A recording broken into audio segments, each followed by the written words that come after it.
All right. Hello, everybody. This is Astronauts Anonymous. This is our very first podcast. We are hoping to make this a lot bigger of a thing.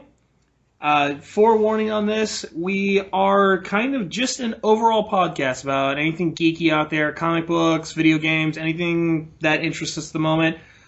Since this last weekend was E3, I can already tell you this is going to be a very game-heavy episode.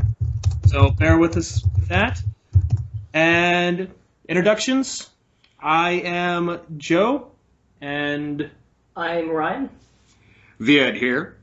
And I'm Alex. excellent. So welcome to the show, everybody. So let's just get right into it and everything. Ryan, would you like to start? Say what you've been up to this week and everything, or this month? Sure. Well, I watched the E3 thing. I watched, all of the Nintendo part. That was, Yeah. dude, it was awesome. No, totally agreed. Which consisted of Legend of Zelda. Well, there was the Legend of Zelda thing, and then there was also the Pokemon thing. Oh, yeah. I didn't Which see the Pokemon I thing. was really hoping they were going to include more regions in, but it looks like it's just going to be like the Pokemon Hawaii this time. Pretty much, yeah. Sun and Moon. I'll still buy it, but Yeah. I want one of the Pokemon games to come out and have multiple regions. They did that once in Gold and Silver, and it was great. Everybody loved it, and they won't do it ever again because they hate their fans. So what is the new Pokemon thing? I actually did not see the Nintendo one all the way through. It's Pokemon Sun and Moon, Yep. which I believe you like to abbreviate Pokemon S&M. Okay, so it's just more gameplay of that and everything. Yeah. Which, Okay, I well, thought it was it like should a also be noted that Pokemon S&M, the entire soundtrack's also going to be done by Metallica and the San Francisco Symphony Orchestra. Okay, despite everything with Metallica, what they are nowadays, that album was fucking amazing. And can you imagine a Pokemon game played to that album? Well, come on, if you're gonna do Pokemon, it has to be Slayer, if anything. If you're gonna do any metal. Oh, no, it should be Kill 'Em All. Okay. Start off instead of selecting a Pokemon. Your safe word is. Oklahoma. Oklahoma? Oklahoma. I guess that's as good as any. Yeah. But Anyway. Zelda, dude. Oh, that does look good. They had man, 2 hours of just them playing the game, and I want that game now. It looks like they're doing a lot more stuff than I think I've ever seen in a Zelda game, because most Zelda games are pretty much the same a lot. Yeah, I mean, they're doing a lot of different Zelda things, but they're not different game things. A lot of the, mechanics Are you still can the see come same. from different games. Yeah. They have the climbing the walls thing, which you see in, Uncharted 4, Mm-hmm. It didn't And seem like it was Assassin's Creed. It seemed like I did watch that part because that interested me a little bit, because it looked like he was just kind of climbing straight up. It didn't look like it dealt with any handholds things, so I think it might just be a mechanic only in specific spots, you can kind of wall climb. It That's might what be. that's the impression I got, is that it's And- going to be in certain areas. Well, that's been a common Zelda staple to keep the world limited, is to have certain things. They have the gliding. I'm pretty sure you can probably whip that out just about anywhere, but I'm sure there are only a few locations where that's accessible and actually gets you over long distances. Yeah, and they did mention the stamina meter, and I think they're going to use that a lot to keep you boxed in certain places, because although they're trying to go open world with this, they're saying you can go anywhere, do anything. I won't believe that it's truly go anywhere, do anything, unless you can go straight to Ganon and get your ass whooped. Well, whatchamacallit, Wind Waker was fairly open world, where you could go to just about any location. Now, what you could do at those locations was limited, because, you'd show up, and I tried to, explore the map. I went buck wild on Wind Waker, and, actually, a couple years ago. But you would get to locations, and it's certain ledges would just be out of reach because I didn't have, boots, or I didn't have, special items or full upgrades. Yeah, So, That's what I'm expecting, because Well, and that's the that typical- doesn't limit very many Zelda games that I've seen. To be honest, I haven't really played all the way through a Zelda game since Ocarina of Time. I haven't. I played a little bit of Twilight Princess, and I played a little bit Skyward Sword, but all of them, they all had an open world arena, but you really couldn't go there unless you got the item. Yeah. So that's what I'm thinking might be the same thing with this. I think they might limit it by like regions because they showed the map and you were like in this one location, but maybe you can't get to the next sort of big location until you have that item. But they said it's truly open world, so I'm actually hoping that you can go anywhere, but you can't get to like the level 10 dungeon maybe until you have like the hammer, which will defeat the boss in that dungeon.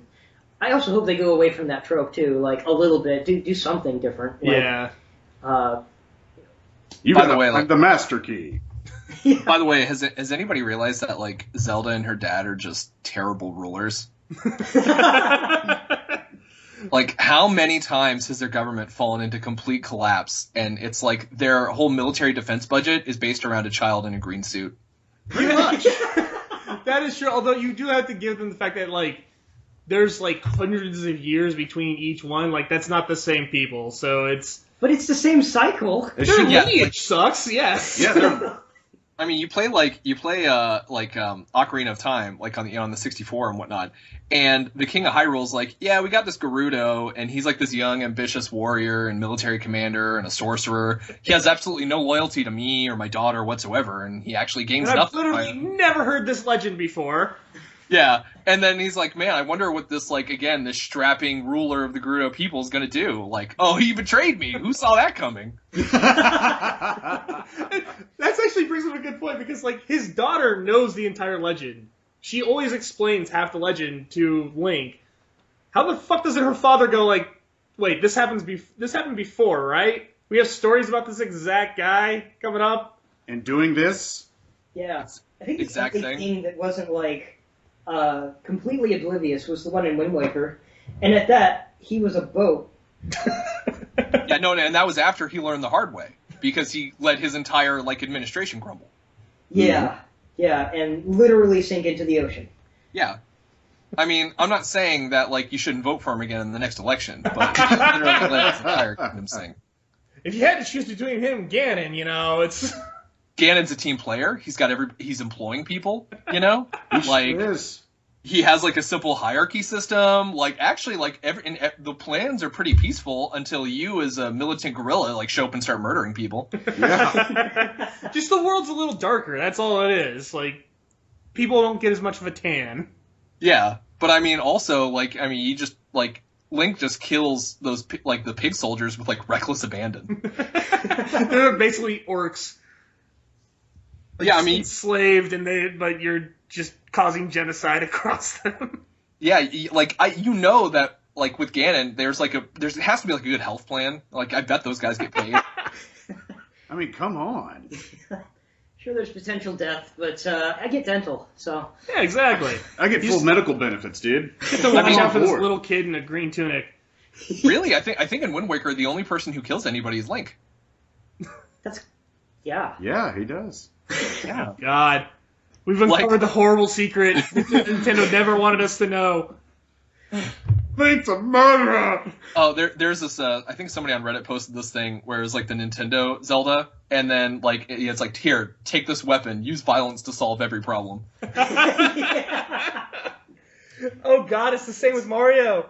Yeah, it's like, and actually, and if you think about it, like Zelda's like got some Game of Thrones shit going on because she's like, yeah, I'm just gonna give this mute a bunch of magic weapons and he'll fix this.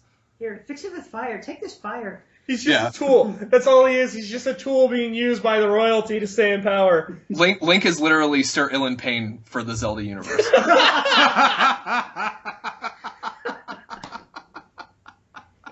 Oh, it's And fucked up. Zelda my does this God. completely opposite thing of Undertale. Like, it has anybody else played it? I played a little bit of Undertale. I know I need to go through and beat it, but Yeah. Yeah, man, I felt so bad like beating that poor lady to death. Yeah, but you get to go farther into the game, so... The first time I played it, I beat her to death. Yeah, I felt super bad about that. I felt bad about that playing that game because, like, whenever I did, and I know it says this in the beginning, like, it's the only game where you never have to kill anybody, but I think it would be a much better game if you would go in not knowing that and you found that out. Like, it just Well- kind of took away from it, I think. I think the environment of it and like some of the rules that they have in place, and even the fact that to the very left of the menu there's the fight button. Yeah. It follows that typical RPG Yeah, trope. it's trying to encourage you, like, this is what you normally do, go ahead and do that. Just go ahead and fight. So why would you go for the tiny little tagline as opposed to just doing what you normally do? Well, in that's the every game? point. That's the point, though. Like, we're getting completely off of our original topic, but still, like, in my opinion, I think it would be really great to go through the game thinking like, oh, I'm supposed to. It does this kind of like weird Spec Ops: The Line kind of thing where, oh, why did you kill all these people? Nobody forced you to do this. Well, that's what I always do. Why is that what you always do? Like, I think that would have been neat if it wasn't spoiled for everybody that you could have gone this pacifistic route. If you could just discover that in the game, go, oh shit, I'm a monster. There is a lot to like. There's a lot more plus that. Like that's a tiny piece of the game, and it has a lot of replayability. Yeah, well, and also it remembers your like what you do in previous saves. Oh shit, okay, I did not know that. Yeah. So also like you can go through on like a murder spree, and it will remember that when you go in to do like an old pacifistic one, like, and it will talk to you like in game about that kind of shit. Even if you reset after killing somebody because you couldn't figure out how not to, you'll come back and like one of the characters or outside will be like, "Oh, trying to save that person, are you?" The game remembers and then Damn. taunts you. All right. Well, I gotta go back through and Yep. continue playing this. Yeah, and it's one of those like real gems that you're starting to see nowadays, where like you have, I'm pretty sure like Undertale was made by like a really small studio. It was made by one dude. Yeah. Exactly, like that, and I think Stardew Valley. Valley. Yeah, where you have these really small indie style games, and it is complete and total fan service to like these like niches that big games are too scared to like tackle. Yeah. You know, I really want to play Stardew Valley. Stardew Valley is fucking dope. Like if you like any of the Harvest Moon style games, you know, where it's about relationships and farming, and even you have like adventures and stuff, it's all there. And what's crazy is like the subreddit has like a really active community, and somebody will be like, "Oh hey, this thing glitches right here," and the guy who made the game, who's on the subreddit, is like, "All right, I fixed it. I'm going to bed." Yeah, it takes like fucking EA if there's ever, or Bethesda if there's ever a bug found, takes them months if they'll ever will patch it with a crew of thousands of people. Yeah, and then meanwhile in like Stardew Valley, somebody's like, "Dude, the fence is decay. Can you like have it so it doesn't do that?" And then like he'll get up and be like, "Nah, that's something you have to deal with because that's like in the spirit of the game the way I made it, and I know because I made it." Yeah. Yeah. Secretly though, that's like a glitch you couldn't figure out how to fucking fix. Like, no, Yeah. this is a feature in the game. Yeah. No, This what's is supposed to happen. What's hilarious is that people like turn around and they're like, "All right, fine, try and have this decay, bitch," and they make fences out of like flowers and shit like that, so that way they won't wither and die. You gotta work around the game. Yeah. But what's crazy is like Stardew Valley was like the #1 top selling game on Steam for a while, and so that just goes straight to one dude. Yeah, Yeah. Wow. Oh man. exactly. You know the way That's that Minecraft was though? I don't know. Wasn't there a team behind Notch? Yeah, but he sold it to Microsoft for $2 billion, so they're Yeah, probably nobody feels bad or anything for Notch at all. at this Yeah, if I were him, I'd be like, "All right, I just sold to Microsoft for $2 billion. You're fired. You're fired. You're fired. You're fired. You're fired." Well, he basically told like half the gaming industry to fuck off and leave him alone too. Which I mean, $2 billion, that's fuck you money. So I do not blame him whatsoever. But If I had Yeah. $2 million, I would be less of a human being towards other people as well. Like here's the money. Yeah.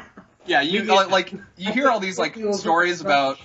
You hear all these stories about people who, like win the lottery and like go back to their job and stuff like that. And Fuck yeah, you that. tell yourself you're like, "Oh yeah, well, you know, I wouldn't let that money get the best of me." But you know the moment that shows up in your bank account, you're like, "Oh, let's do this."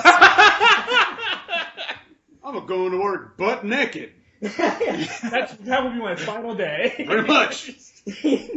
It actually, yeah, because you're so volatile at that point. Like, you go into, like, a Synergy meeting or something like that, and you just spend the whole time laughing, like, playing the new Pokemon game that hasn't even come out yet on your 3DS, like... Oh, you They're guys, just- this is something you have? I know. I've thought about this. If I ever did win the lottery, I have this whole plan. I'm going to just disappear for like a week, maybe 2 weeks, and go on the ultimate vacation. Act like nothing has fucking happened, wearing the nicest suit you have ever fucking seen, worked for maybe like 10 minutes, and everybody asked me like, "Where the fuck have you been?" And also, why the hell are you dressed like that? It's like nothing. I've been on vacation. This is Oh, by your the show way, now. fuck it, I'm out, and just throw a bunch of fucking money in the air and just leave. Actually, what you got to worry about though for that is there are people like I think in Illinois who like they win the lottery, but because of like budgetary problems in that state, might not get the money ever. Oh shit. Yeah, I heard about that. There were like several winners, and basically the Illinois Lottery Board is like, we can't afford to pay you. Yeah, well, because what happens is like, and it was because like when the lottery was first touted, they're like, oh man, this is gonna pay for all like the school problems, it's gonna pave roads, and it's like Social Security where everybody can just drink from that well, so they just do. And then when people win the lottery, they're like, yeah, whatever. Anything else you want to go over, Ryan? Because we completely went off topic. No, it's fine. Those were topics I wanted to cover. I like Undertale, and now I'm going to try this Stardew Valley thing. And Ryan really wanted to talk about like lotteries, you know. Yeah, of course, yeah. Of course. He was talking to me before the podcast. He's like, "We Alex, you got to put lotteries on the table." I do want to talk a little bit more about Legend of Zelda then, because yeah. I did find, because normally one of the things that really interested me was, we saw Link in full armor, like a knight's armor in one scene. But Yes, Yeah. yes, we did. I didn't see Like, that. that was interesting, because I don't He's always in tunics. Exactly. And I was always under the impression that tunics protected you better than armor. He has chainmail under it, but no, they're doing little things like that, and then the cooking thing, which builds your stamina. Uh-huh. And apparently, what I read, like, if you end up cooking like a perfect meal, it will double your stamina for a while, and you can do different things like that. Like, these are a lot of interesting mechanics. And Link, like, I saw some guy watching a video of a guy playing it, and he dies, and Link ragdolls. It's not just that regular canned animation of Link like doing the and falling over kind of thing. Yeah, exactly. Yeah. Can there be a villain that like circles around Link that's like really tiny and like Z targets onto him and tries to cut his armor off, so that way he can try to ultimately like stab Link in the eye? What? So like Link is being hunted by an even smaller Link. Oh God. Really? Yeah, he's just throwing the boomerang at him and like fucking like just Now he's strafing back left for and right. revenge. Yeah. Hey, listen. Actually, son, bitch. You didn't listen. I would actually love it if like Link came from like a whole village of mute like pot destroying tumblers. Like his mom is trying to say goodbye and she's like, yeah. Apparently, there's some voice acting in this one too. Wait, for Link? Not for Link, not Oh, from what yeah. I understand. But actually going back to, there's a dialogue tree for him. Like, you can answer questions. Are they gonna bring back the battleship guy from Wind Waker? They should. You know, the guy who's like, kaboom, Yeah. sploosh, like. That was weird. You know, what I found intriguing about the new Zelda game is the fact that they're integrating technology, and you have an iPad to start off with, but then as you go into some of the shrines, you get an iPhone, and you can get apps for it depending on which shrine you visit. Like, you can lift up stones with one, you can throw like virtual bombs with another, and they're it's weird. Hyrule became more advanced. They call it a Sheikah stone and then a Sheikah like tablet or something like that. Yeah, It's clearly an iPhone. a Hyrulean iPhone and a Hyrulean tablet. But that makes me wonder: is this like a post-apocalyptic like Hyrule? There's And- this whole Adventure Time kind of thing where it all takes place in the distant future. yeah, Oh, I mean, he sees- they've he already sees, like- kind of. Oh, sorry. Yeah. No, it's alright. He sees like 1,000 Hyruleans like in line to get the new one that's coming out on Tuesday. He's in the middle of the fucking dungeon, like, reception here sucks, and you just see him, like, lifted up in the air. And, oh no, he's in the middle of a thing, and it's like, you know, you hear like, "Hey, listen," and then it's like, "Oh, Princess Zelda swiped right." Ooh. Hey. You found a match. Hold on, I gotta get this. Yeah. Location, Ganondorf's Castle. God damn it. Oh my God, can you imagine like Donald Trump Ganondorf?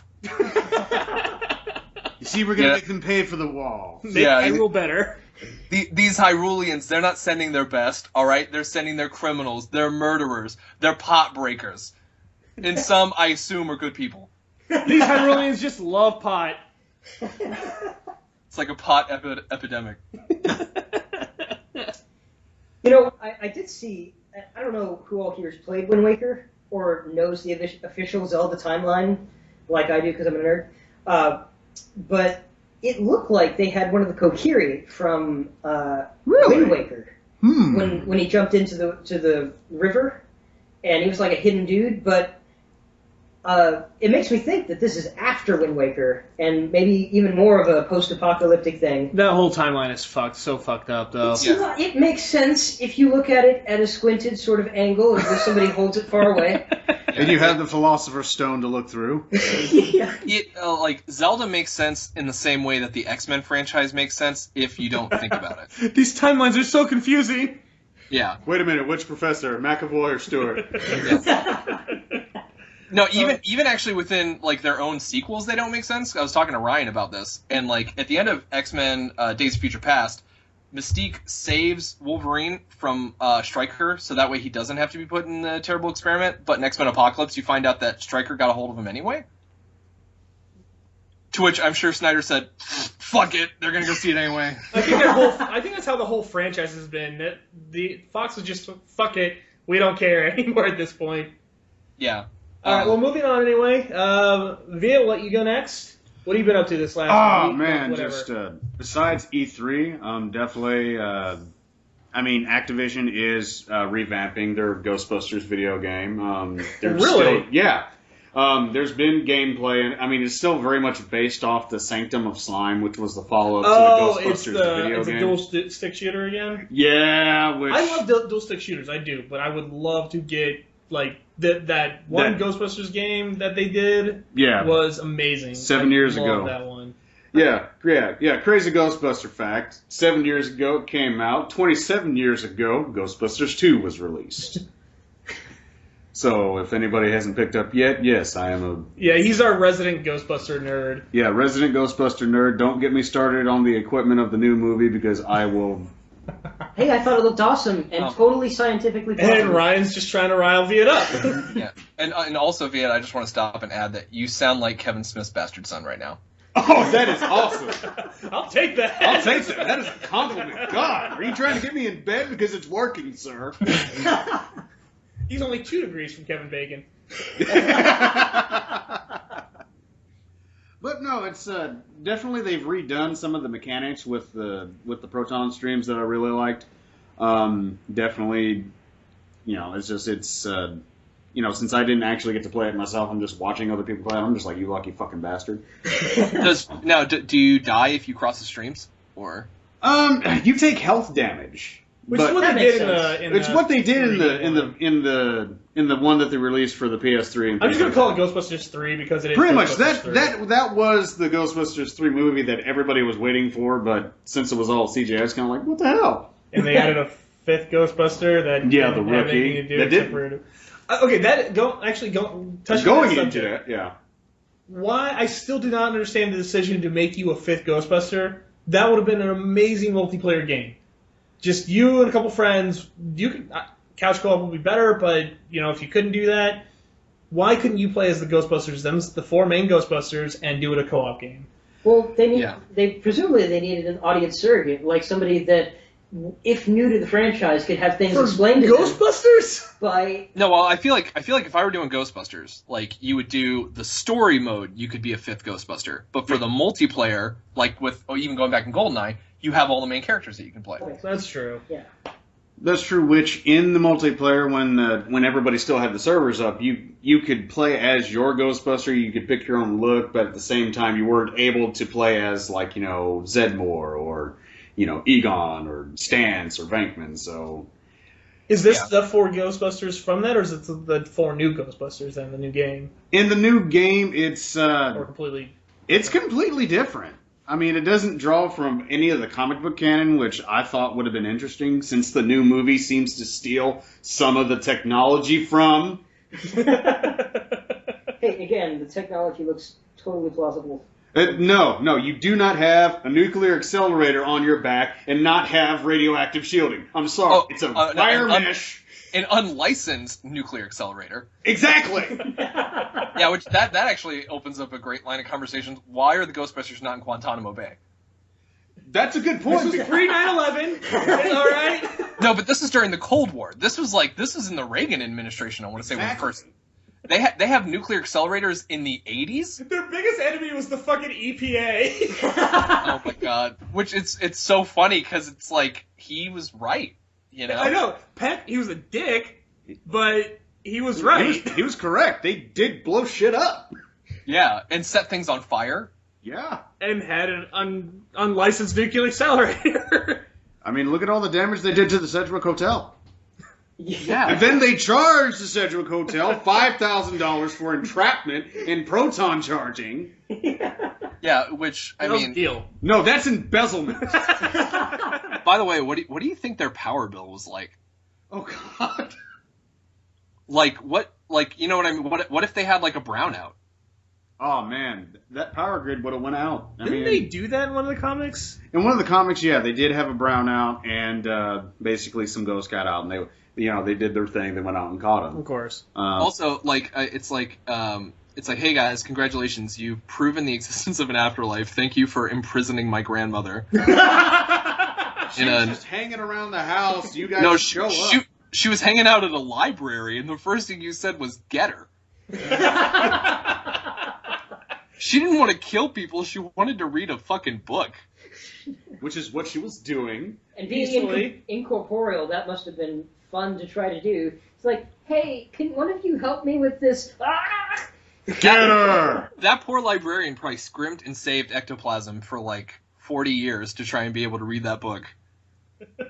Make her corporeal enough to actually hold a physical object. Yeah, it probably took her like a bunch of concentration. She's like, all right, I got it. How many ghost credits that is? Yeah. The economy good in the ghost world. God, especially when you have every other living person to contend with. Exactly. Which is why I find it, interesting that the Chinese still burn paper money at New Year's and things like that. So I'm just guessing all the Chinese ghosts have all this like mad cash and they're just throwing it in all the other ghosts' faces. That's where all the ghost economy comes from. People burning their cash. Yeah, oh my god. No, imagine how annoying it must be if you're hanging out and like a pharaoh shows up. Oh, it's Ramses again. God damn it. This motherfucker. Yeah, we planned for this shit. You guys didn't. Don't hate on me. Hey, Ramses, I know I owe you like 1,500 ghost credits, man. Could you give me an extension? Ramsey gives no extension. Oh man, it must be really awful too because it's not like you can't hide as a ghost. You know what I mean? Like you can't, like you just have all of time. Pretty much. You can't really have a house to yourself either. Your soul is your house, Ryan. Also, like, and I'm gonna blame Ghostbusters, like even the original Ghostbusters. Who thinks it's like who does all these crazy experiments in Manhattan? 4 disgraced professors or 3 disgraced professors that have no other options to go anywhere else. Yeah, like in Spider-Man 2, Alfred Molina creates a singularity in Manhattan. Yes, he does. I'm gonna try and create fusion in Manhattan. It was on the harbor, so it was closer to New Jersey. They were fine. But still, Like- there are all these weird experiments that are going on in Manhattan. Yeah, I mean, let's look at the Ninja Turtles, for example. They were an accident. Well, first off, like the real estate for opening like a science lab in Manhattan, it's got to be through the roof. Like it has to be. You could have done it in Kansas, or like you could buy a house in Detroit for $1 and do your experiment there. Nobody There, cares. exactly. I mean, in Detroit, we don't care. We just want it off the books. Yeah. In fact, Alfred Molina could have created a singularity in Detroit, let it destroy buildings, and then they probably would have been like, actually, thank you. Can you do that again? Yeah, we needed to do this. Yeah, we've been trying to get rid of those things forever. Could you actually do this somewhere else in Detroit? I mean, this would be great. Actually, Yeah. accident. We didn't mean to. Oh, okay, yeah. Sort of like how like Peter Parker creates like biodegradable super cable that could support almost any weight, and he's still poor. Yeah. Alrighty, but another thing I wanted to talk about was the Resident Evil 7 Oh, yes. trailer. Did you guys see that? Was it the one that they just released the VR headset. Or am I thinking Yeah, something else? it's going to be Yeah. more than the PlayStation VR. Which to me is just 3 steps away from Hellraiser, the VR experience. It made me think of Fatal Frame whenever I saw it, Oh God, yeah. which scared. I won't lie, like I cannot play Fatal Frame. I played a little bit of that, and You scared of little Chinese ghost? yes, little kids. Yes, little ghost kids are the scariest fucking thing in the world. You just walk into a building, you hear that fucking laughter. God damn it. Yeah. Oh boy. But no, to me it adds another dimension to the gameplay because I remember playing, the original Resident Evil series, and I got so, into it, and then as it just kept progressing, I'm just like, okay, it's not really doing anything innovative anymore, so I just kind of left it alone. But seeing the new Resident Evil trailer with the VR experience, I was just like, fanboy inside me going, yes! It is really neat because it's going back. I can't even say it's going back to the Resident Evil roots because Resident Evil, yes, it started out as survival horror, and then slowly we've been getting to this weird action shooter kind Yeah. of thing. Which 4 was great, understandably, although it was the first one to do that. 5 was good, it wasn't great, and then 6 was this giant mess. And then you've had all these side stories and everything, which have been good, and they've been like the Revelation series and whatnot. Revelations was good. They've been keeping the old style with the tank Yeah. controls and all that stuff, but I think giving you a gun in a horror game defeats the purpose because you're supposed to feel helpless in some way and want to escape. Running away and sort of feeling entrapped is their best sort of thing that they can do in these things, and giving you empowerment in the form of a gun is the worst thing. which you can it do. worked back whenever you had limited ammo and it was zombies. Yeah. But now ammo wasn't really a problem in 5 or 6, and you could just blast things away. Nothing was really... There was no scares. There would be parts wherever you got into a horde, and that was scary. Not scary so much, just tense. But yeah, I mean, there was no real, basically, make you, holy shit! Yeah. I kind of think that they just saw they saw PT and then was like, PT's not happening, let's just do that. Yeah. Now, can you imagine if they did a Resident Evil game based on the first Resident Evil movie, and you just have to climb up walls and kick dogs?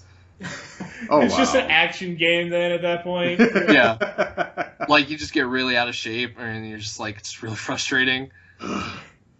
Assassin's Creed, Raccoon City. But if you look at especially if you look at the Silent Hill games, a lot of the Silent Hill games, they have really linear closed-in environments. Not a lot of stuff that you can do. They really kind of want you to go on a big track just so they can jump scare you. So for the 3D environment, the Resident Evil, I feel like they're going in an excellent direction. Investigate shit, get scared, keep playing. Because I feel like with scary games like Fatal Frame, I feel like that would be a perfect environment for 3D, Because then you don't have to do things super complicated. You can have environments that look realistic. You don't have to do crazy fantasy stuff or and then most of the Resident Evil games you just play a normal person. Ish, That's maybe. Well, up until again 4, 5, and 6, that wasn't all the other ones. Yeah, you're completely right. But 4, 5, and 6, you were this special elite, which that was true about 1 as well. Also, actually, can we think about in the first Resident Evil, right? You have this virus. And you want to sell it, right? And you need to test it. You test it on your employees in your awesome, super underground facility. What? Can you imagine? That whole facility is lost now.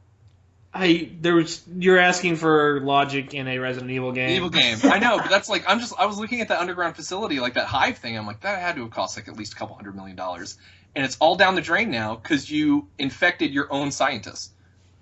Well, yeah. It sounds like something Donald Trump would do. Yeah, if it worked, if the virus... Resident Evil is really just the future whenever Donald Trump wins the presidency. That's the secret behind the game. We're going to find that out in this new one. Yeah, it's going to be called Resident Evil 7. Huge. I didn't get Because let's say the virus worked, and it did work in the first game. first off, how are people back at Umbrella Corporation going to find out? And also, where are they going to get the samples? The only people who had them are the scientists, Which are now Zombies. which are now monsters. Yeah. Huge plot hole. Yeah, again, that's another thing. You could just start infecting people in, like, Detroit. Nobody cares. They'd be like, oh, some of the criminals poor people became zombies. All right. As long as they're not bothering me, that's fine. Don't leave the other poor people. It's all right. Yeah, Trump, what do we do? Build a wall around them. Like, it'd be like... And make them pay for it. Make the zombies pay for the wall. You see, we're gonna build a wall, and the zombies are gonna pay for it.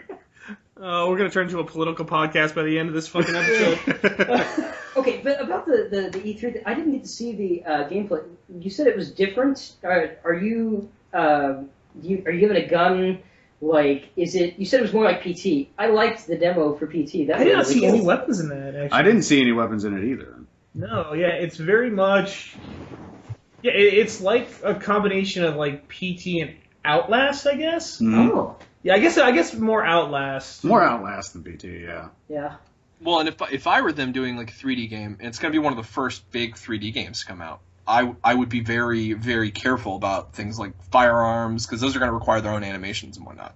And their own controls. If you're talking VR, it's very difficult to give them something that works that doesn't just glitch out when you wiggle your hand around like crazy. But yeah, if you're going to be making the first of something, you want what you can do as a character to be very limited. So I would imagine you're either going to be like a Joe Schmo or somebody who, for whatever reason, is separated from weapons and tools that you get. Or like Leon Kennedy's cousin twice removed.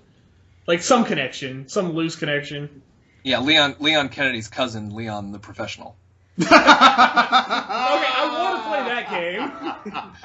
Fucking just Jean Reno, bring him in to do the motion capture. He's done motion capture. Yeah, Overshoot 3. Oh my god, probably one of the most. That game I want to be a fly on the wall at like boardroom meeting.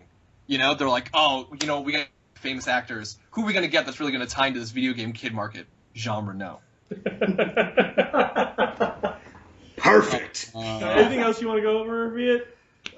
Not really, unless you want me to talk about my spiritual stuff. So. Go ahead. Hey, anything you've been up to this week? No, dude. I don't know if Joe told everybody. Ryan met me through a meditation group, so. I'm completely oblivious to what you. Or no. No, you. Ryan's just like, I don't know who you are at all. Who is this strange person? You are completely oblivious. Only works on the Wii. Oh, Well, he is completely oblivious. But no, definitely. For the past couple of months, I've been, working on planning this meditation retreat with a bunch of other people, and it's tomorrow, so I'm ready for it to be done. Stop planning things that take like weeks. Pretty much. I am just, I'm so excited that it's here, but I'm also really excited that after tomorrow, I don't have to think about it anymore. It's like, great meditation group, guys. You did really excellent. I don't have to see the fuck out of you, out of any of you for a while. Who would have thought that planning a meditation retreat would be really stressful? Who would have thought, right? But no, it's because essentially I've been working with, a bunch of other people, and that's been the problem. It's because I have to work with other people. If they would have just left me to my own devices, I would have had this thing planned in 2 days. Yeah. But I need a meditation now. Other people just get away. Yeah. Pretty much, and now, started making it into something that it really, and I was just like, no. A bunch of people trying to make it bigger than it actually is. Yeah. So. Wait, what if we add Transformers? Well, everything's better with Transformers. Now, if movies have taught me anything, as a professional meditator, you are wise. You are somebody that a main character is gonna have to find later. You have magic powers. You're a genius, or psychic, and also you're a martial arts master. You meditate. I'm gonna say all those things are true. And nobody has to be any wiser about it. Gonna say all those things are true. Yeah. Speaking of mind tricks, and this is going way back and it's way off topic, but in X-Men First Class, when Magneto can only use his powers when he's angry, Xavier tells him, I found that I can concentrate best when my mind is halfway between rage and serenity. What? So, normal. Yeah. Well, but now imagine like Magneto. Like Ah! I can't concentrate if my mind's anywhere even close to rage. Like Pretty Like, much. who does Sudoku I like? found the screaming? nice spot to be in is between one extreme and the other. The middle. Yeah. And it's like Xavier just read that off of a motivational poster. Like it's not. Yeah. What does my fortune cookie say today? Ah, yes. We will use that. Also, you're going to take my advice because you don't have a choice. I'm psychic. If you don't, I'll squash you. Yeah. Yeah. Magneto's like, oh wow, your advice really helped, Xavier. Well, of course it did. You had no choice. All right. Well, actually, speaking of which, then Alex, anything that you want to talk about specifically? This actually doesn't have to do with EA. This actually has to do going back to PAX East, which actually I had a chance to go to. Ryan and I have been playing a really awesome video game called Ultimate Chicken Horse that's in beta right now. Yes. I saw a little bit of Ryan playing that before.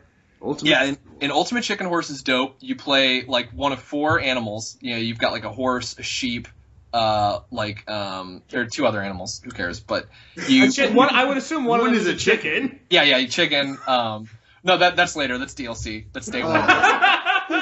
No, but it's like. By Ubisoft? Wow, so you And have to the chicken. What else? Like, you have to download a set of udders. What? But the game, it's like you everybody grabs random objects and you create the stage like with a start and finish point, and you have to try and get to the finish line while killing as many of the other people as possible. So things like bales of hay you can jump on. You can put in like a crossbow that just fires arrows over and over again forever. You can put buzzsaws, honey, like tons of terrible things. Like, and you can That'll create. definitely trap Winnie the Pooh. I'll tell you that. But Yeah. well, it's sticky, and as you try to jump off of it, it's you sort of fall into the death trap that's right next to you. But your character can't actually do anything violent, like you. And it would have been great. I would have loved to have shoved people into traps many a time over. But it's actually just And in the navigating game, this, too. navigating this obstacle course, which this veritable gauntlet that you set up for yourselves, because you all like get traps or like things that you can jump on to get you to the finish line, and inevitably it just turns into a game of well, we made it too hard. How can we make it possible, but still make the other 3 people fuck up? Okay, so it's basically like a game you're trying to just make it just tough enough where you know how to get through it. Yeah.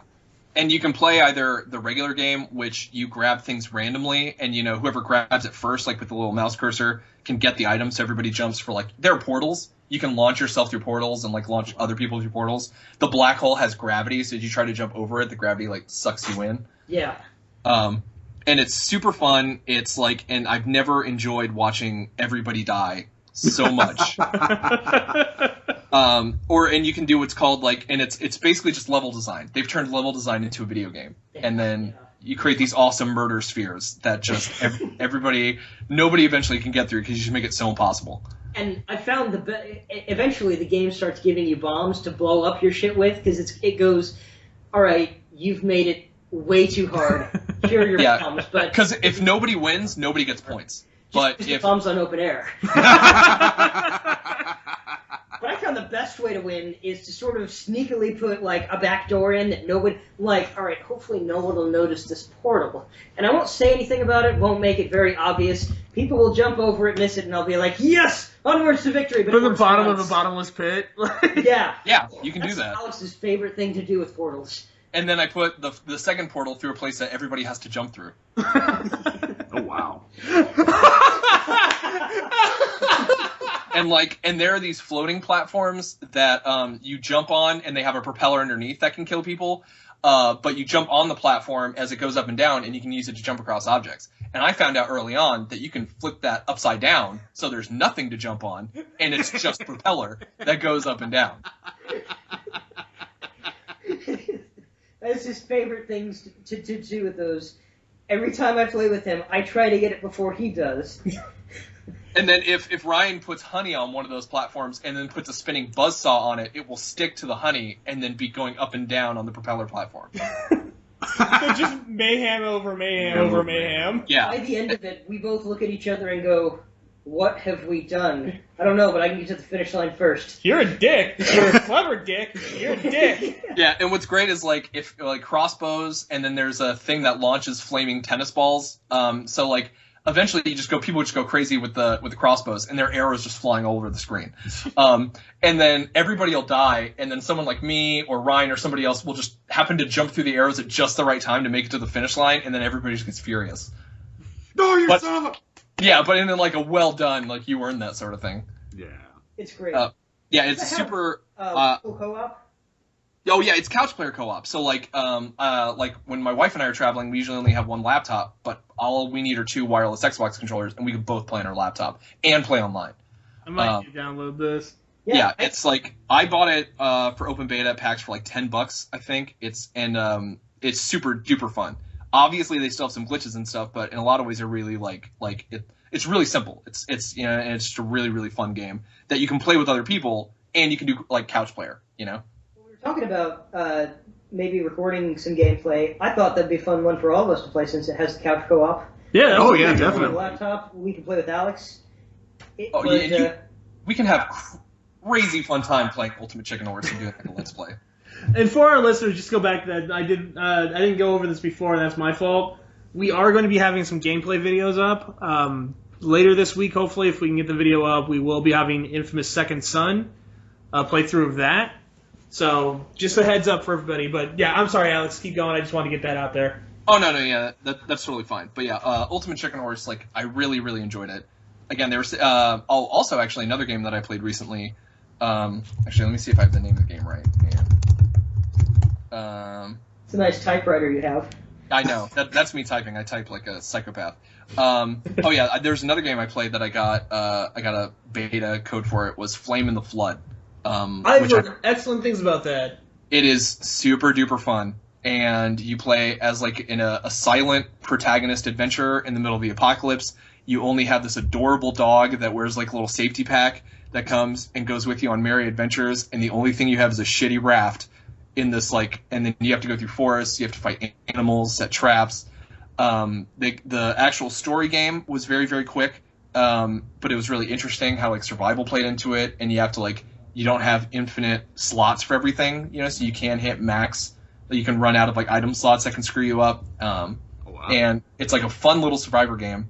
It's obviously, you can tell the studio is like very limited with what they could do. It's got some glitches and stuff like that, but overall it's an incredibly fun game. And it was, I would recommend it. It's not quite as fun as Ultimate Chicken Horse because it's like single player and shit like that. But it's still like a super fun game, and I was glad I was able to like just like stumble upon it. What it looked like from me, whenever I did see some gameplay of that, it looked kind of like a weird cross between like the not Bastion, the other game, Transistor. That's it. It looked like Transistor meets Legend of Zelda, kind of. Yeah, the only thing that I didn't like is like the art. Actually, I thought was super cool, except the main character's face is it looks like Baghdad. Looks like Baghdad. It looks like a Picasso painting, and it actually hurt to look at her. Like usually you don't see her because it's like like 3D isometric, so it's like top down. Okay. So fortunately, you never have to look at that war zone of the face, but it is unsettling. It's like, I don't know, it's like Picasso's Guernica, like in living form. That's cool. Yeah, but otherwise, and what's funny is like they have like so few actual character models that they wanted to make, because they were like balling on a budget and stuff as a studio. And my wife is a video game artist, so it's interesting like seeing how like things play out, like what they do with like textures and whatnot. But again, it's a super fun game. Very very minimalist, but it is like the minimalist in a cool way, and it's very like interesting how they do the exploring functions, how you upgrade stuff, and just like overall just super fun time to play. But if you're looking for a party game that you want to play with other people, Ultimate Chicken Horse. Yeah. But I'm sorry, I didn't catch it. The mechanics of this, was it flood underwater, or fire? Flame in the Flood. Flame in the Flood. Okay. Flame in the Flood. You said Legend of Zelda-esque, like Old school Legend of Zelda. like Link to the Past, Legend of Zelda, or Well, yeah, there's no set area that you start in with the story. So you explore different like random places. So it's like you find like churches, forests, and each of them have different supplies that you scavenge through. You know. Caves with old men in them that give you swords. No, It's dangerous. Please. No, actually, what's fucked up is like you got to make your own knives and your own knives and like Metallurgy. Yeah, so like you need, in order to make like a nice knife, you need like a working bench, and you won't find a working bench most of the time. So you got to work with like shitty flint knives, and you can only make certain things from. And if you want better clothes, you have to make better clothes. Is there weapon damage? Yeah, your weapons will wear the fuck out. Damn. All right. That's interesting. The only quibble I had with it was just that when you did upgrade your outfit, they looked the same, because they didn't want to add different like outfits. I hate it when games do that. That and cutscenes. If I change my outfit in the overworld and it doesn't show it in the cutscene, then you, sir, suck as a game developer. No, I gotta give them leeway on that. Do you know how difficult that is? Yes, to do? they have to pre-rate cutscenes for each of them. I don't care. I want it. Because there's a scene where like this girl's running around, right, and it's like at this point my wife had gotten all bearskin clothes. That character should look like a pimp. It should look like a wilderness pimp. And it was very sad because she still looked like she had a bunch of stuff on that she got at like Dick's Sporting Goods, and it's like where's the pimp coat? Well, every adventurer needs a pimp coat. Yeah, well, especially if you make it out of bear fur, I mean, like pimp status unlocked. Yeah.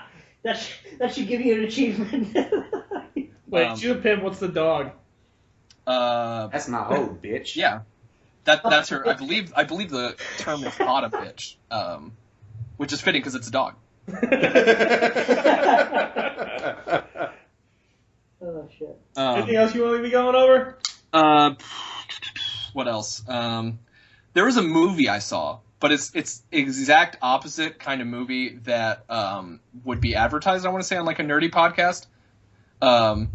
Whatchamacallit? Let me see if I can find it. The name of the movie. I saw it actually at a special press screening that was like in my area up in New York. We got a special press badge. No, it wasn't anything like that. They were doing like select screenings, almost like they do with like Christian movies sometimes. Let's see. It was called Range 15, and it was by Matt Best, who's like a veteran who does like YouTube videos and stuff like that. And he apparently got like some money together, had like a really like successful Kickstarter. It was supposed to be like, oh, this is a funny vet zombie apocalypse movie for vets, and I saw it, and it was terrible. I thought you were about to like give full. The way you were talking that up, I thought you were about to give like full praise to this film. I was ready to give it they had guest appearances. William Shatner's in the movie. I want to say like Randy Couture's in the movie. 95% of their budget. Yeah, it's funny because a bunch of the people you can see, they're just behind green screens, so they couldn't even like get them on set, so they're just like, do your thing, and then we'll just act off of you. But the movie is so long, and there's so many parts where there's like nothing happening between like the beats, So it's like you'll see a truck driving, and they just zoom in on the truck from different angles, and it was like. I didn't like it. My wife, who is not a veteran at all, absolutely couldn't stand it. And it's like, they would have like funny parts like, haha, and then they would just drive the joke into the ground because they didn't have more material. But yeah, it was like, I would almost put it up there with like, it was like Birdemic level bad. And then they have like these weird like political messages where they come in and they're doing the zombie apocalypse, they're all guns and gore, and they walk in, they're like, uh-oh, this family didn't believe in the Second Amendment. I'm stuttering because it's so frustrating. But they're like, oh, this family didn't believe in the Second Amendment, so they all killed themselves. Ha ha ha. And then they just leave. Oh, wow, okay. And then they go who's the writer for this again? Whatchamacallit? I'm gonna look it up, actually. Maybe, does it have an IMDb page? I'd be surprised if it does. I've literally never heard of this. Lots of things that you would think have IMDb pages have IMDb. Yeah, I'm going to link you to their IMDb page. I'm surprised that their like equivalent of an IMDb page isn't on like Facebook or something. But yeah, it's got tons of like guest stars. All right, it's got 3 writing credits. That's 3 too many for this movie. I gotta say, Alex just sent us all a picture of this. The poster looks kind of awesome. Yeah, it looks like this should be a good movie. Yeah. Because, like, something that's always bothered me in a lot of zombie movies is they're like, where's the military? They always show the military after they fucked up. David is in this? Yeah! Danny Trejo is in this movie. This movie should be on point. Sean Astin is the main character. This should have been a great movie. No. He got top billing, but he's not the main character. Oh, okay. YouTube powerhouse star Matt Best is the main character, and he has no business being the main character. As himself. Oh, no. Yeah. So he put effort into this. Yeah, and it's like, He couldn't bother to memorize a different name. Wait, Yeah. Danny Trejo played Zombie Trejo? Yep. Keith David's in this movie. Which like I already said, William Shatner's in this movie. Marcus Luttrell's in this movie. Like they have tons of stars. Like this thing is like filled with people, and it should be like fun, mindless action, and it is just garbage. Oh god, is it like the house level bad or? It's like Birdemic, almost. God. You know, Like that Birdemic still falls in that category though. Of so bad it's good. well, yeah, but Birdemic is like it wasn't trying to be a comedy, and it's funny because it's because it didn't intend to be a comedy. This movie tries to be funny and is not funny, and there's nothing worse than like a comedy movie where the jokes don't hit their mark. So there's no redeeming value in this one whatsoever. It has like some pieces, sort of like how you find like whole pieces of corn and shit.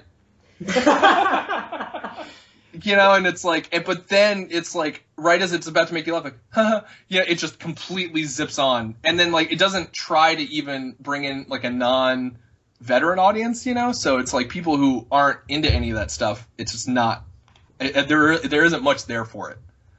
And I can't emphasize how bad this movie is. Ugh.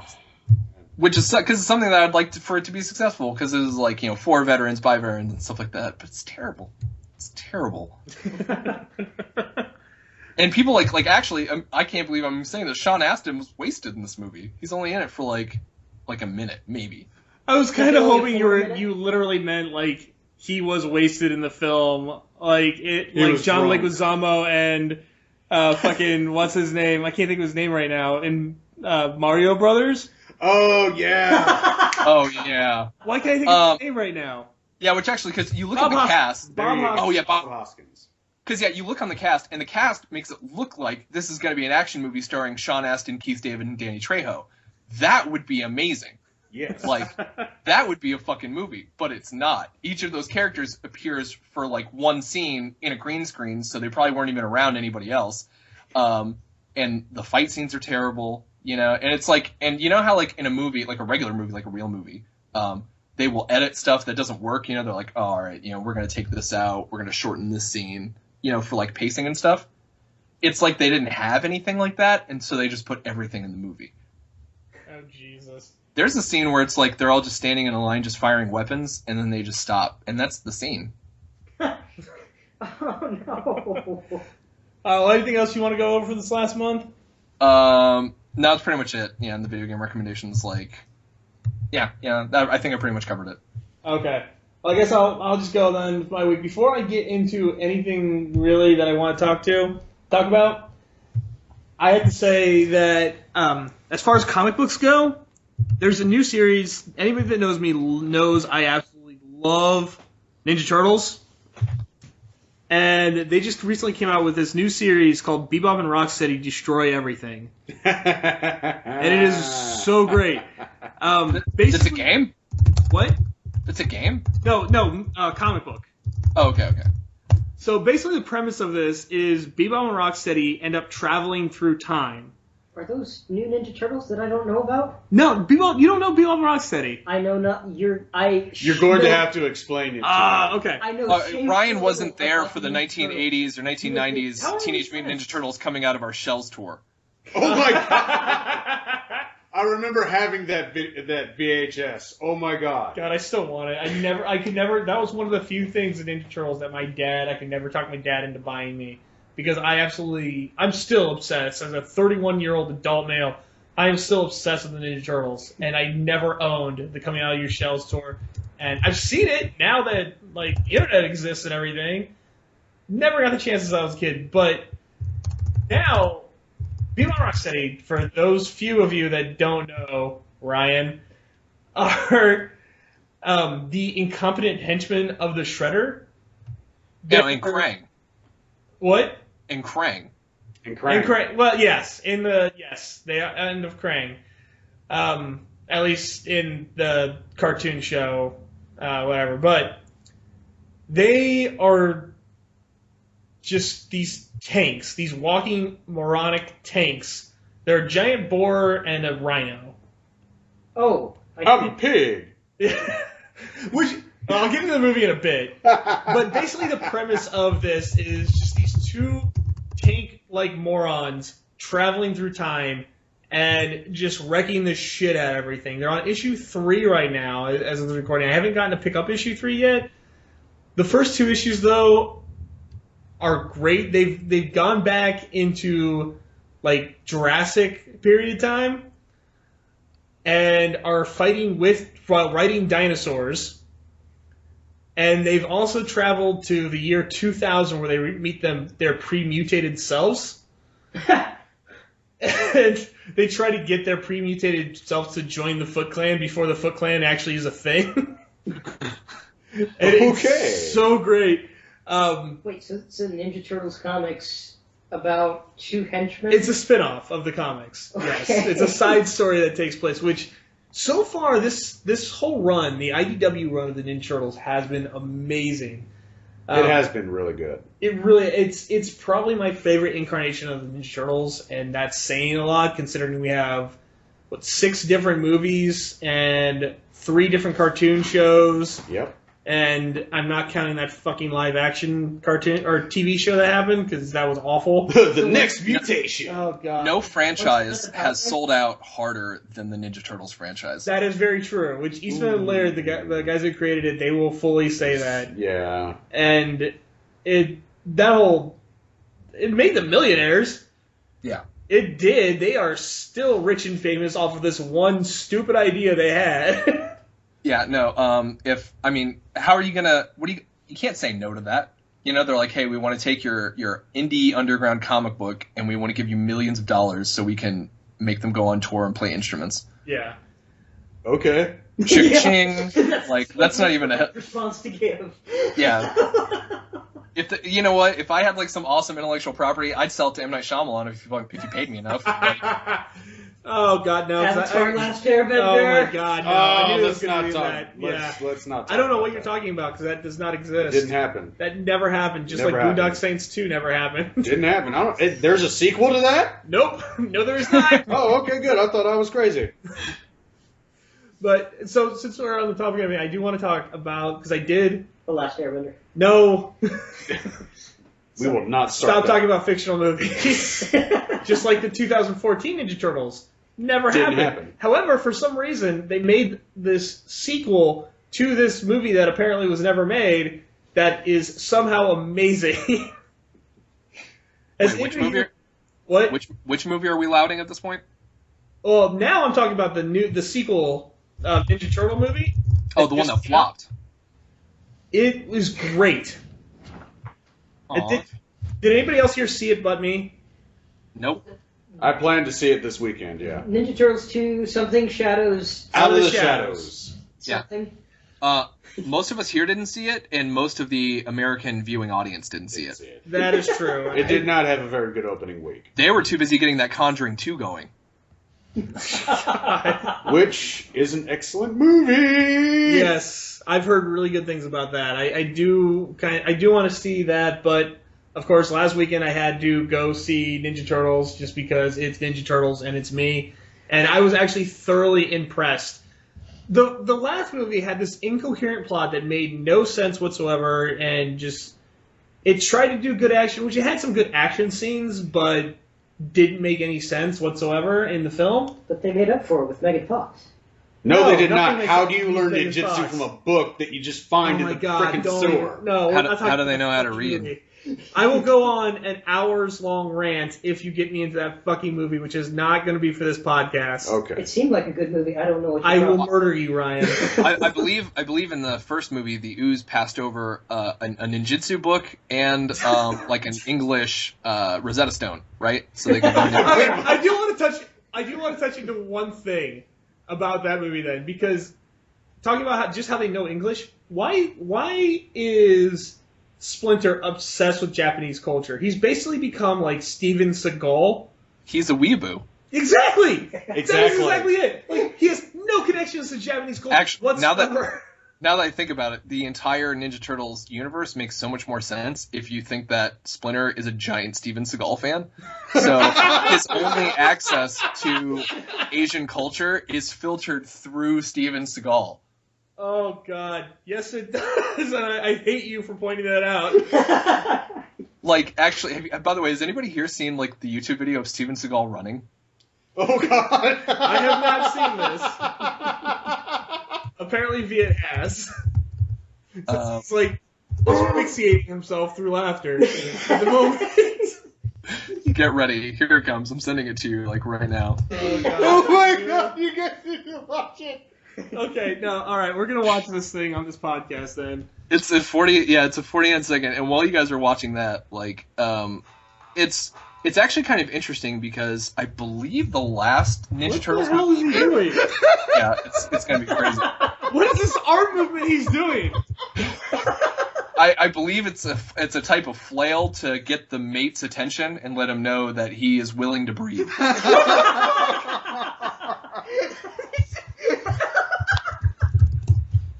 It's like his arm is ragdolling. They did not finish the physics engine. No, he just has Novocaine in both arms. All right, I think we've seen enough of that. Oh, meditation, silent meditation. Yeah, but the last Ninja Turtles movie made, I want to say, like, just under $500 million. Like, it was like $490 million. Oh, Yeah. that's so sad because it was a good movie. Well, no, I'm saying the last one. Like, and that was like it made 190. You said the last one was No, such a good I meant the movie. last one that came out. Oh yeah, no, I'm talking about the 2014 one. But it it made $190 million domestically on a budget of $125 million. That was definitely a success. Like, Oh, 100. I thought you said 25. Okay. yeah.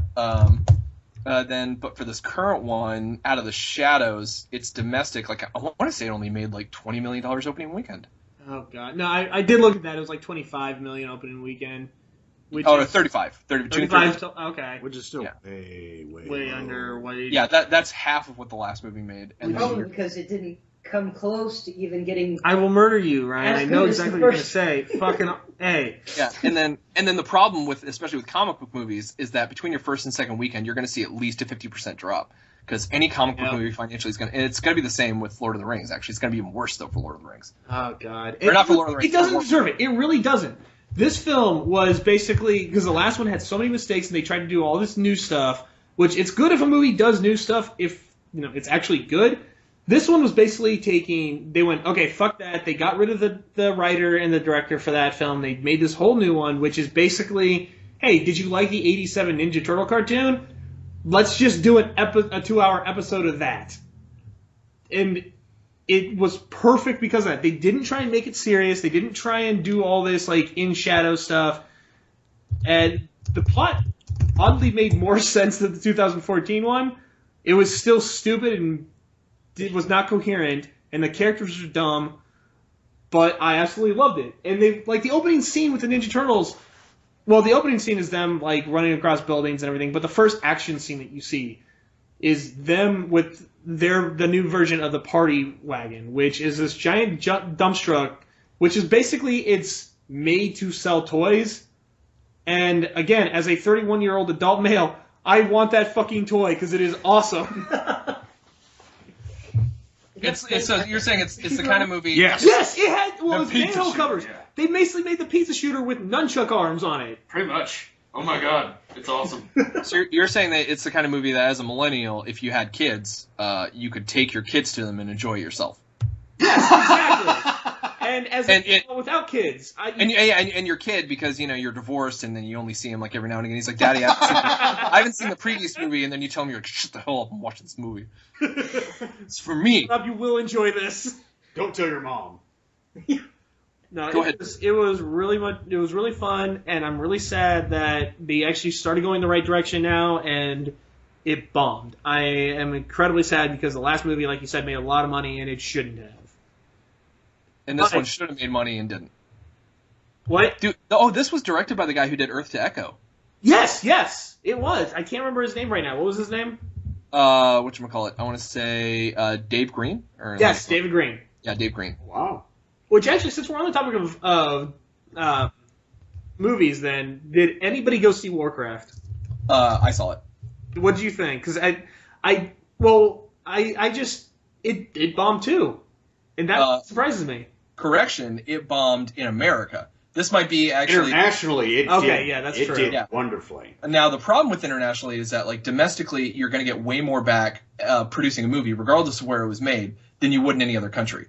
Especially China. China is infamous for taking huge swaths of the box office profits, which is why some studios, depending on like what deals you make, can make as little as like a fourth of the actual total revenue because the Chinese government will take the rest, the other 75%. Yeah. Now, Legendary, the studio that made Warcraft, is owned by a Chinese company, so we're not sure how much of the Chinese market that they're going to get. But if they decide to greenlight a sequel, this could be one of the few movies that flopped in America and did well internationally and earned its sequel. Like, that option is still there, but it made so little domestically, there's the worry that even if another one did get greenlit, they would slash the budget because, they're worried about returns and they want to maximize profits. Mm-hmm. It was really long, and I'm not a huge Warcraft fan. And I didn't like the Warcraft movie for a lot of the reasons that I didn't like the Range 15 movie, where I felt like in a lot of ways it was really only talking to its core audience, Like, I felt like this movie was really there for, like, the Warcraft fans. And because You would think there was enough Warcraft fans where it would have made its money back. And I hear enough good things about the lore. Like, it's a really good story. You should get into it, man. Yeah, I don't have time to suck away years of my life, but no, like, you would think they could take a really good story and convert it to, like, on screen. I mean, but again, this is only hearsay. Batman v Superman made a shit ton of money on name alone because we know that wasn't good. We're not going to get into the discussion of Batman v Superman, but again, Why did you say it? But yeah, the movie took at least it felt like 4 hours to build up that it's bad when your eyes grow green, and that both factions are being played by people with green eyes, and the green stuff is bad. Yeah, that's pretty much what I got from it.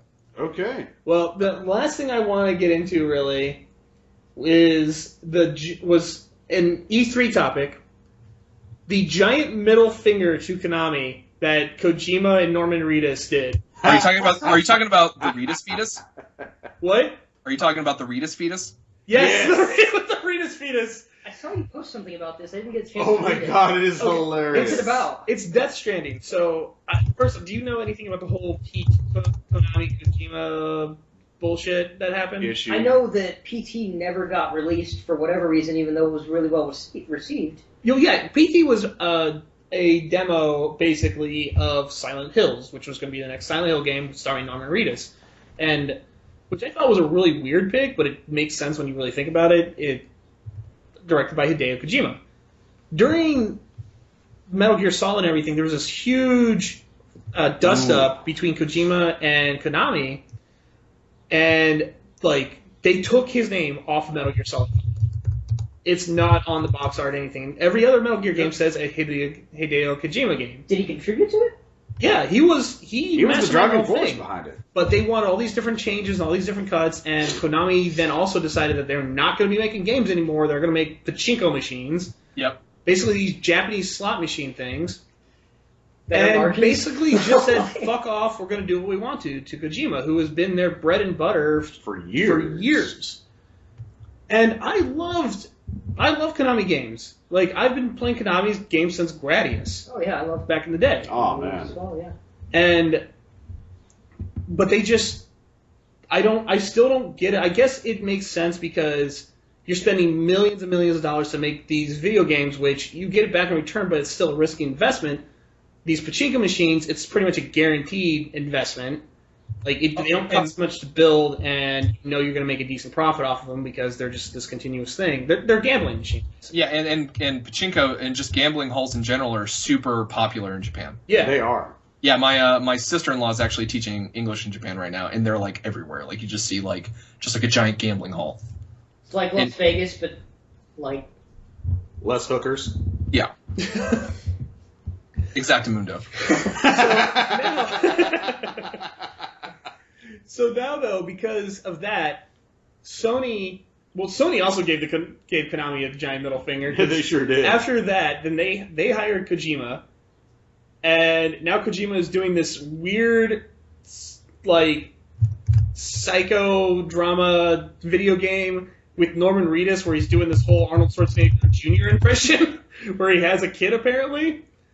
And the trailer for it was really weird. You'll have to see it after we're done with this and everything. Yeah. We'll show it to you, Ryan. But it's a Hideo Kojima game, and it looks really interesting. We definitely know, at the very least, it's going to have a weird ass, awesome story.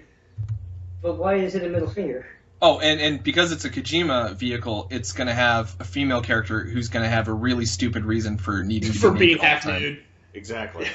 That's a really good reason for being half nude. Also, I believe the working title for this game is, because I think Mike Judge is a writer on it too. So I think the game is called Butthead Beavis and the Rita's Fetus. What the fuck?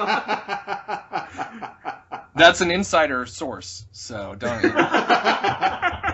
Anybody listening, don't tell anybody I said that. No, because Konami fired Kojima and Yeah. kicked him off of his own game, and so he just went, fuck you, I'm going to go over to Sony and make the game I wanted to make this whole time anyway.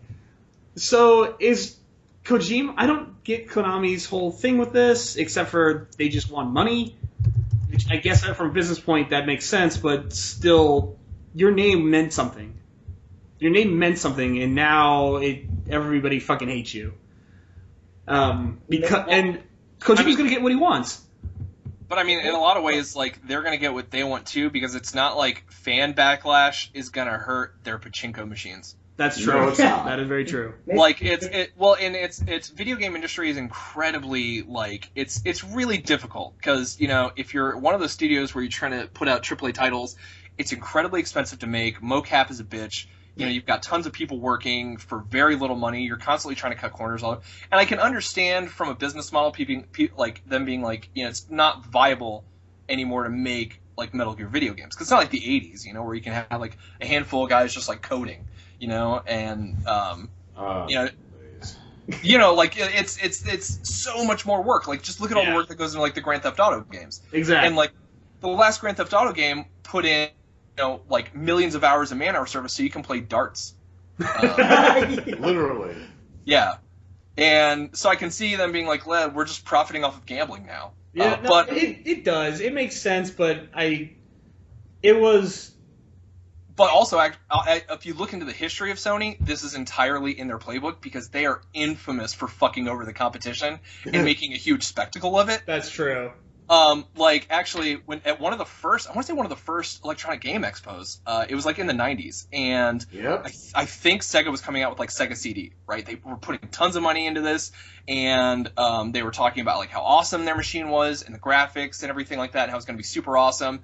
And then once they got off the stage, Sony came up and they were like, you know, touting the PlayStation 1, and they're like, ours is $300 cheaper. In all honesty, the Yeah. PlayStation 1 is basically that exact thing right there to Nintendo. Yeah. Because those that don't know the history of Nintendo, of how the PlayStation came to be, was they actually had an agreement with Nintendo originally. They were going to make a disc drive for the Super. Was it the Super Nintendo or the N64? No, it was the Super Nintendo. It was the Super Famicom. In Japan. Yes, and that never got off the ground. And Nintendo decided, like, late into development, you know, fuck this, we're not going to do this thing. Yep. And Sony went, all right, fuck you, and just made the We are gonna PlayStation do with this everything thing. they made. Yeah, exactly. Yeah, and then like whatever medium is really popular to like play stuff in, Sony, whatever Sony machine comes out will be able to play that. Yep. So the PlayStation can play CDs. Like the PlayStation 3 can play Blu-ray. You know, like whatever is a popular medium that everybody uses, the Sony can do that. And that was actually a huge motivating factor for the PS3, because it was the cheapest Blu-ray player on the market.